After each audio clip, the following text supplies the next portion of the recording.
Hi everyone, welcome back to our channel. Today in this following video I'm going to show you how you can stack coupon on Shein. So in order to stack coupon on Shein, all you need to do is, first of all, you need to go ahead and log in into your Shein account and make sure that your device is connected to an internet service. Now right on this page, you need to go ahead and tap on the me icon located in the bottom right hand side corner, and over here you'll be able to find multiple options. So right over here you'll be able to find an option as reference or my reference. Then over there you need to go ahead and enter in the code where you can actually stack your coupon.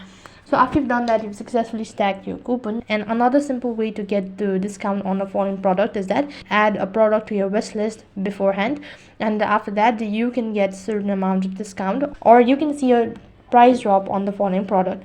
So that's basically how you can stack coupon on Shein app. That is all for this video. I hope the video was helpful. Make sure to like, share and subscribe to our channel. Thank you for watching. See you in the next video.